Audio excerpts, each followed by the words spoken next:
The OCD and Anxiety Podcast by Robert James Coaching.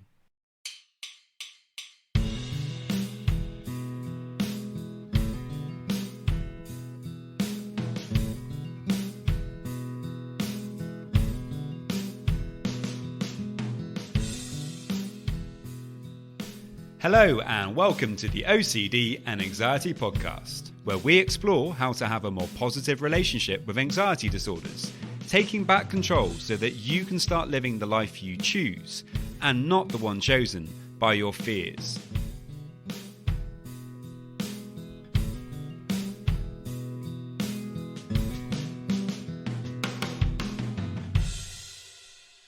Hello and welcome to episode 346, coming at you today from a very cold but not so snowy, unfortunately, mountain. I really thought there was going to be some snow coming today. We've come away for the weekend and we're intending to do some skiing and it might still happen, but unfortunately not going to be quite as much snow, probably too much ice instead, which if you have done a bit of skiing, it's not really the ideal scenario. Anyway, still nice to be up here in the mountains. And if you are struggling with OCD or anxiety over this festive period, Christmas is fast coming up now, and you would like some help with that, well, you can get a free session with me. To get that, you can head over to my website, robertjamescoaching.com, and there you can book in for that free session directly, or if you prefer, you can send me a message and let me know about what you're struggling with. In today's podcast, I speak with Angie Read, who is a driven and devoted mother of three who had a massive stroke at age 46. She had a career she loved and thrived in, one she never expected to be ripped away from without warning. Following more than 25 successful years as a public relations professional, she took a career detour and co-authored a book about marketing to Gen Z. She had plans of traveling the world to speak about this topic, but the universe had other plans. After her stroke, she was plagued by post-stroke anxiety, PSA, and post-stroke depression, PSD, and had to use every resource available to survive the lies her brain was telling her. Today, Angie is back in fighting form. She has returned to the communications career she so thoroughly enjoys, and now Angie is sharing her story and the tips and tools that helped her survive. To help as many fellow stroke survivors as possible, because nobody has to struggle alone. There is hope. And we cover obviously a lot of different ground here. We go into Angie's story of having this stroke and how it impacted her and her life and her career. And obviously we really unpack her struggles with anxiety. She's an author. She's written about her struggle with anxiety and depression following the stroke. And so she has a lot of really amazing insights and tips to share with you. She's also a big fan of acceptance commitment therapy, which is obviously something that we speak about a lot on this podcast. So, I really hope that you enjoy. If you have any questions at all about anything that we speak about, do please let me know. And if you'd like to find out about Angie, you can find her online at www.angiereadbooks.online. You can also find her on Facebook. All the links will be in the show notes. So many thanks, guys, and off we go.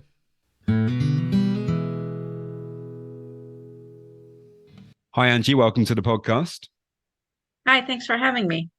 It's great to have you on. So to start off with, can you just tell us a little bit about yourself, please?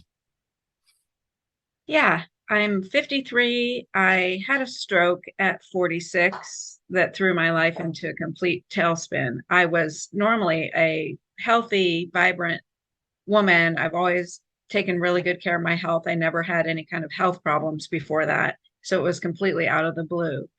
And I've always worked in communications. So I have about a 30-year career in corporate communications, public relations, and marketing. And when I had my stroke, it blew up basically everything I was doing career-wise, because I didn't know if I would be able to return.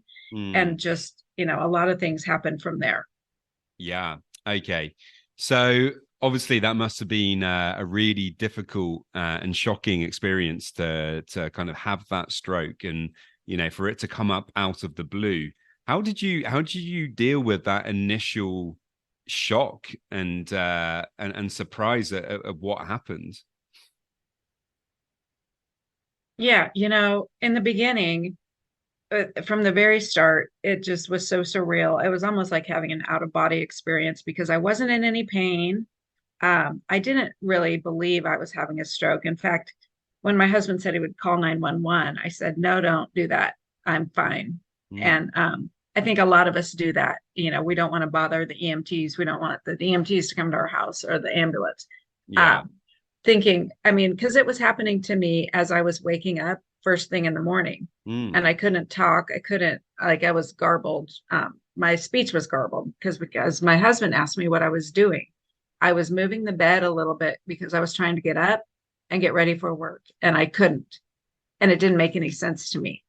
I wasn't scared. I wasn't, um, I don't know. I didn't know what was happening to me. It was all happening so fast. It just was kind of surreal. Like I said, I didn't know what was happening to me. And I think, it took me probably until close to when I got out of the ICU about 4 days later to understand that I had really, this was really life changing. But I was really lucky because my husband called 911 so quickly when he noticed that my speech was garbled, that I couldn't move anything on the left side of my body, and that my face was kind of drooping on the side. He had gotten up and turned on the light, and so I had all of like the telltale signs of having a stroke. And he called mm, 911 so quickly that I was able to get really fast intervention. I was able to get surgery really fast to remove two clots in my brain.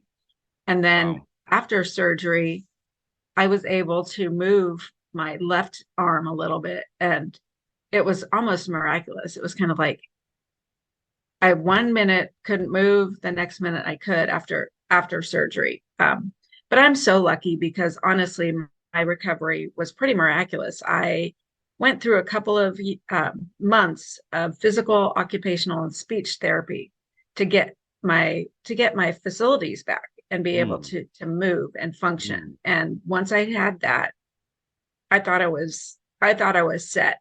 You wouldn't know by looking at me that I had a stroke. I don't have the yeah. typical tells. Uh, but what really had the biggest impact on me was the resulting anxiety and depression that Mm, wreaked havoc on my brain from having a stroke. There are two conditions called post-stroke anxiety, PSA, and post-stroke depression, PSD. And mm, they don't really warn you about these as they're dismissing you from the hospital. Although I did have either a doctor or a nurse tell me, watch out for signs of anxiety and depression because it can be common with stroke survivors. Well, since I had never really suffered from either condition, I didn't know what the signs would be.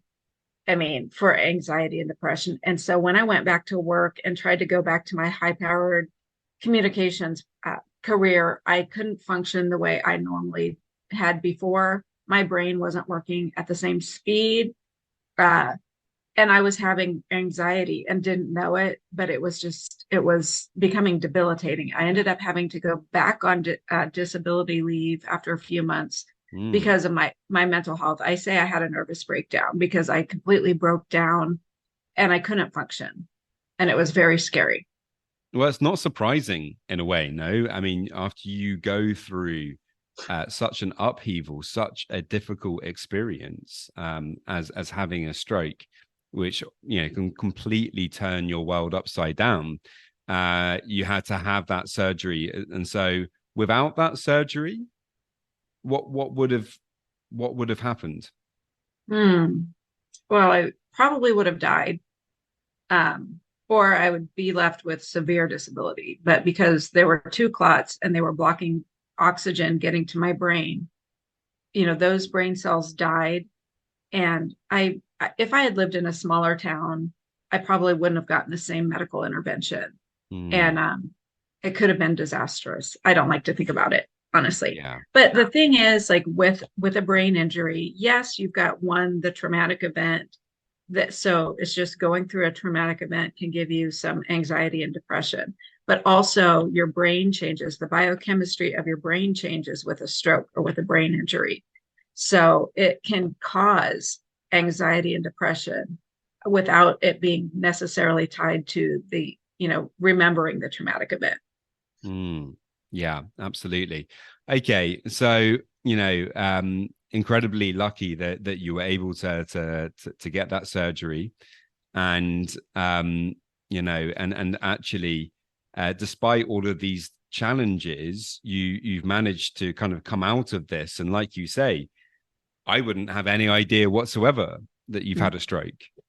But internally, for you, it sounds like it was, the stroke was just the beginning of the story. And actually, there's been so many challenges that you've had to go through, not just with the, learning how to use all of your motor neurons again and get everything working again, but actually, that upheaval with the anxiety and the depression.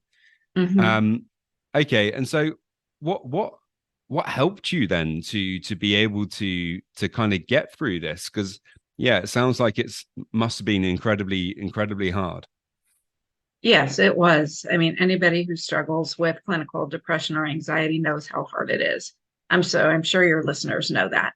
I had to be hospitalized twice. I had to be inpatient at two mental health facilities about 3 months post stroke.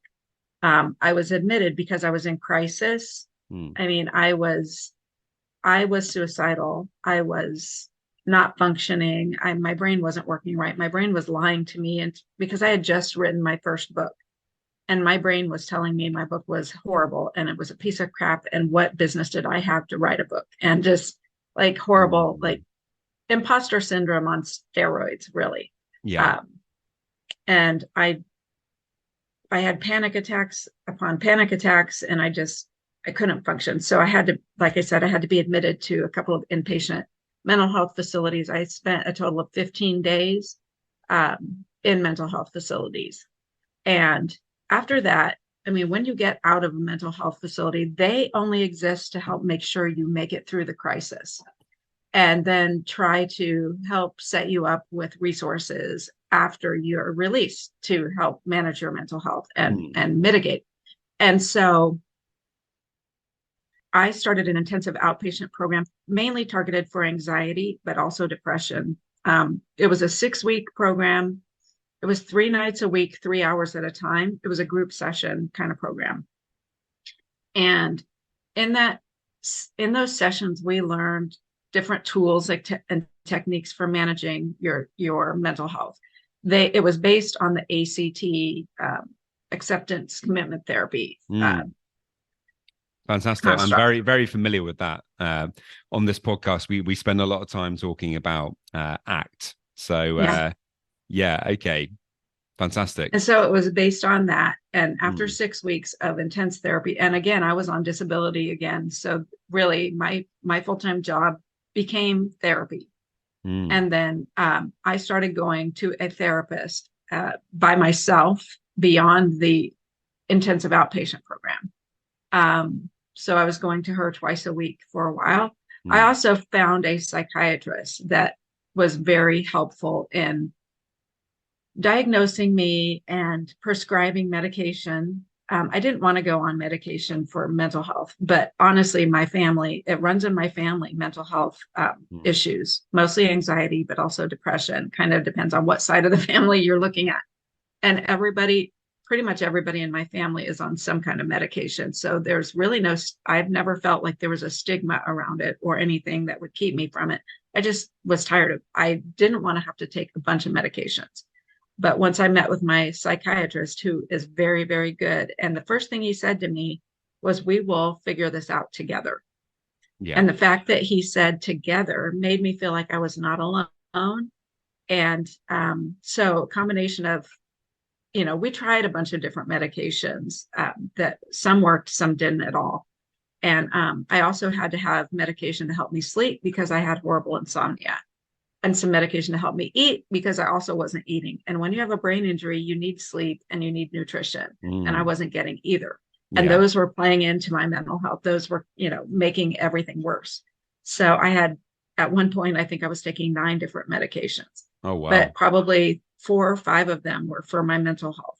And it took a while. There was a lot of trial and error to get to the right combination to where I felt like, okay, yeah, okay, I feel like I can handle this on my own. Mm. But learning lots of different tips and tricks that I just have to do, and I continue to do even when my mental health feels really strong, just to make sure that it stays that way. Okay. And you've been able to reduce that medication then today? Somewhat, yeah. I mean, Yeah. I'm nervous to take myself off or to wean off of any of the psych meds because I'm in such a good place, and it could be because of the medicine, Mm. and I don't want to rock the boat. I don't want to do anything that might jeopardize that. Yeah. Yeah. Okay. And what was so helpful about acceptance commitment therapy then? That because it sounds like that was quite a big part of this story of the turnaround that you've been able to have in your life since having the stroke. I think probably the whole acceptance piece of it, and not trying to cure myself, but to say, okay, I have anxiety, but I can learn how to live with it, how to keep it as a backseat passenger in my car. Mm. And but that, yes, I have had some bad things happen to me, but that doesn't have to be my narrative. And to Mm. really to focus on my core beliefs and how to align my life to fulfill my core beliefs and my goals. Mm. um I don't remember. Sorry, and I'm sorry, I don't remember specifically because this was now 6 years ago, and my Yeah. brain, I have horrible memory issues too because of the stroke. But Okay. Yeah, yeah, yeah. It's one of those things. I think acceptance commitment therapy it really helps, obviously, with the acceptance. And in this situation, I think acceptance is incredibly important, though. But also it's that alignment with values. And right. you just mentioned there, it kind of helped you to prioritize your goals and get clear on those things. And it sounds to me like that's been a big part of your story of actually rather than allowing this experience to bring you down and to get lost in it and to feel awful about it happening to you. It seems like you've made the most out of the challenge in a way. It's an incredibly hard thing that happened to you, but you've actually taken that situation, it seems, and you've kind of turned it around. Yeah, don't get me wrong. I have my moments. I definitely have my moments where I feel low and I feel Mm. like I don't have confidence, or that I feel sorry for myself a little bit. I allow myself a little bit of a pity party every now and then, but I don't allow myself to stay there because Mm. I can't go back to No. that dark period of crisis where I was considering taking my life, and that scares the Mm. crap out of me. So Mm. whenever I'm feeling really low, I usually let myself experience it for an hour or two, maybe, and then I do something to pull myself out of it. So I've got like a bunch of different tricks that I use that I call mental health hacks. So I Mm. wrote a little book called Mental Health Hacks: 10 Mm. easy hacks to help manage anxiety and depression. And I'm Mm. sure you talk about a lot of these on the podcast, but journaling, meditating, exercising, Mm. fresh air, music, uplifting music, Mm. getting into a routine and staying in a routine. So a lot of times I notice when I get more anxious or a little bit more down, it's because I don't have, or I'm out of my normal routine. And Mm. so, and that routine, my morning routine starts with meditation, journaling, and gratitudes. And sometimes every other day or so exercise. So um Mm. and when I feel myself slipping, I make sure that I'm adding all of those things to my day. And Yeah. something to keep my hands busy, because when you keep your hands busy, it's hard to stay anxious or stay depressed. Mm. And so those are just some things that I do to manage it. But don't get me wrong, I have my moments. Mm. Everybody has their moments. That's just life, right?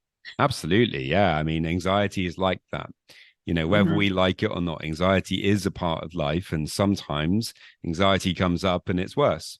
And if we dwell on that and get angry about that, then we get into non acceptance and it starts getting even worse again. Right.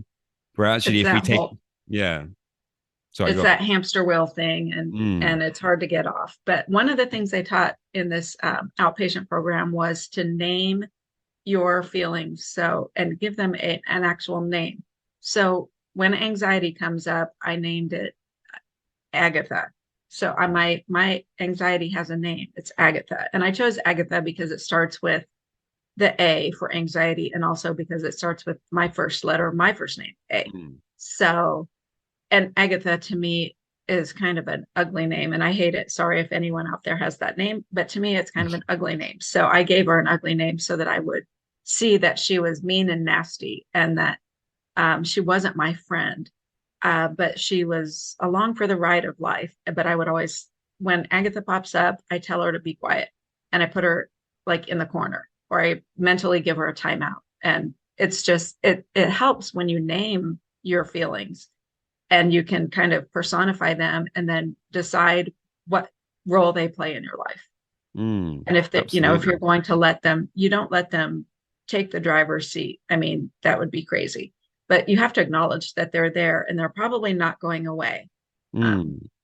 Yeah, I really like that. I do something similar with my clients, and I think it's really helpful to recognize that this part of us that's related to this kind of inner critic, if you like, um, right, it's just a kind of noisy neighbor, if you like, or a kind right, of it likes to pipe up, it likes to make noise, and it wants your attention. And generally speaking, all it has to say is doom and gloom. Um, hmm, it doesn't really have anything constructive to say. And so the best thing to do is, like you say, acknowledge it, because if we don't acknowledge it, then we start to kind of push it away and fight against it. And as we know, that doesn't really work. But by acknowledging it, but not really paying it too much attention, by refocusing the attention, or doing what you were talking about earlier, all of those different things that we can do right, instead of fighting with the anxiety, it gets a bit easier, no?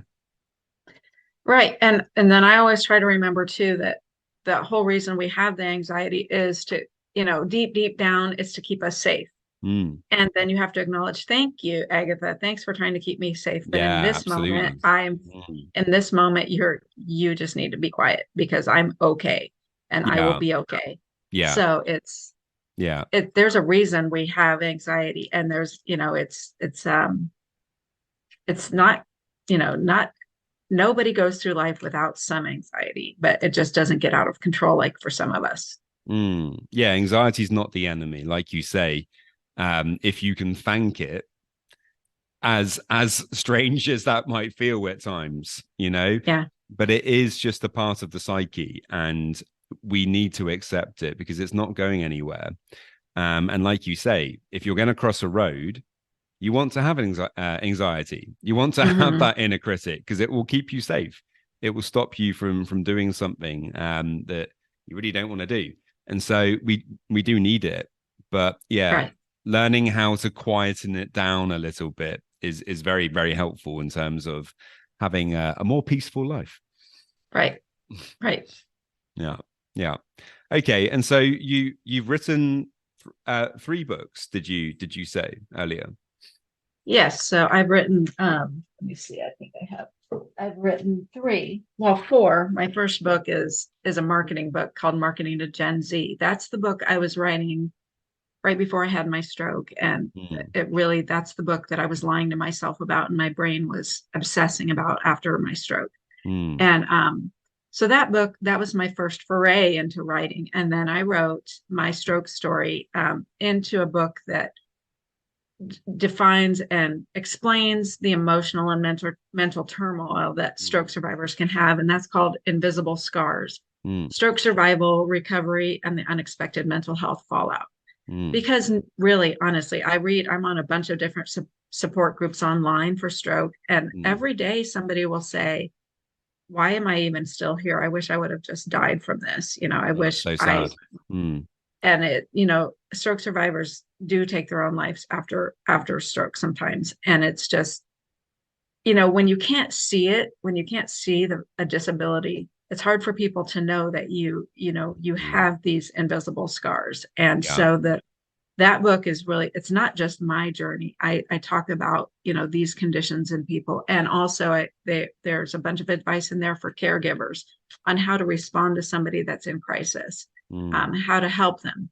Because when I was in crisis, I didn't want anyone's just asking me a ton of questions like, how are you feeling? What is going on? Or you don't want people to put a Pollyanna positive on it. Just smile more.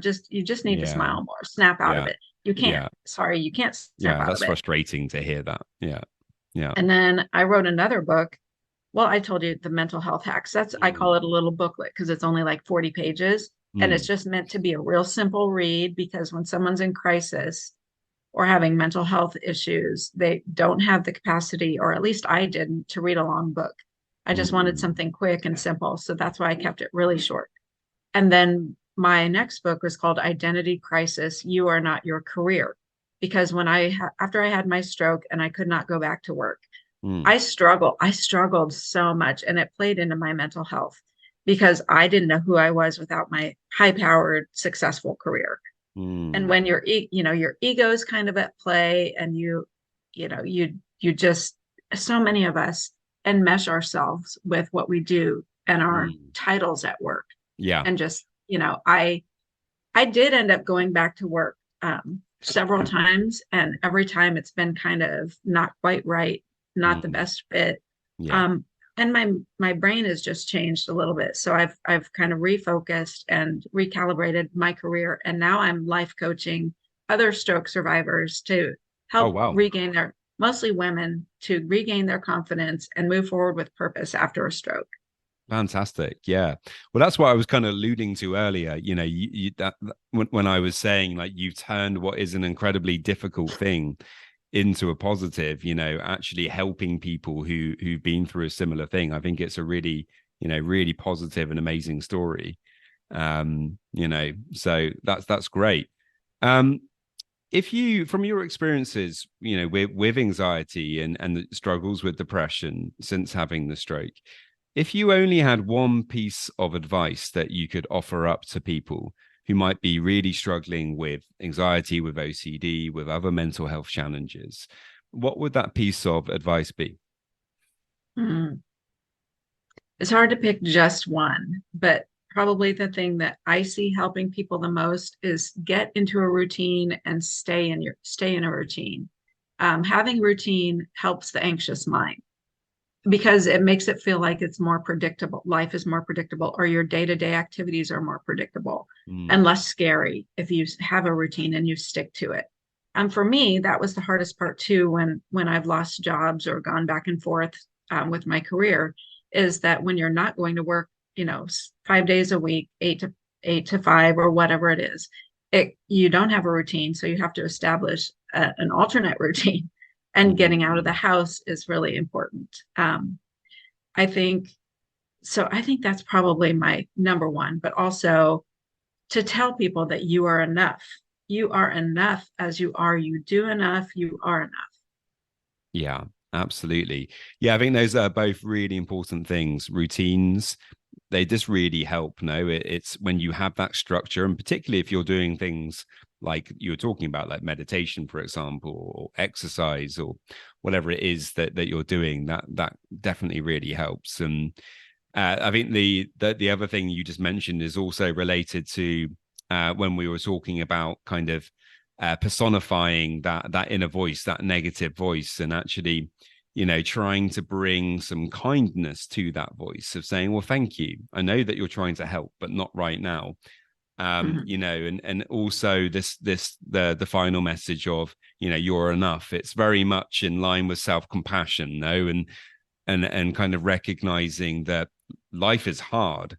We're all struggling in our own ways, and you've been through a really challenging experience, and have had really difficult anxiety and depression, but actually you've come through that and you've managed to find a way of bringing some acceptance to that. It's not perfect, as you Right. pointed out. Yeah. But I think that's a really encouraging message for listeners is, we don't need to be perfect at this. We just need to keep trying and keep doing our best. And it is hard, but there's a way through it. Yeah. And I think it's also important to recognize that we have to let go of some control a little bit. For me, I was always big on control. I always knew what was going to happen in my life. I planned. I was a planner, and I set goals and I achieved them. And I think since the stroke and some other things that have happened to me since, I feel like I'm better able to kind of go with the flow and say, the universe has my back. I don't have to worry so much. I don't have to struggle so much. Just kind of let things come and deal with them as they come, because anxiety is really about worrying about what's coming. And we don't have control over what's coming. And when we think we're in control, guess what? Life slaps us in the face and says, no, you're not in control. And so it's just learning how to recognize that life happens and we just have to kind of ride the waves. Absolutely. Fantastic. Angie, if people want to find out more about you, if they want to get in touch with you, how can they do that? Yes, go to legacycoachingforher.com. That is my website. Or you can find my books on Amazon. It's Angie Read, READ, like read a book. That's actually my maiden name. Okay. And so it's not some kind of a fun pen name, but it is Angie Read. And there you can find all my books on Amazon. But that's how to find out more about me. Fantastic. Thank you so much for your time. It's been great talking to you, and all that information will also be in the show notes for people if you want to find that. So many thanks. It's been great. Thank you for having me. Have a great day. You too. Just a quick reminder that if you want to get a free session, all you need to do to get that is to head over to my website, www.robertjamescoaching.com. And there you can leave me a message and we can arrange the free session. And now just a quick reminder of my disclaimer. Any information that you view on my website, Instagram page, Facebook group, or anywhere else online, or any information that you listen to on the podcast is for informational purposes only and is not intended to be a substitute for actual medical or mental health advice from a doctor, psychologist, or any other medical or mental health professional.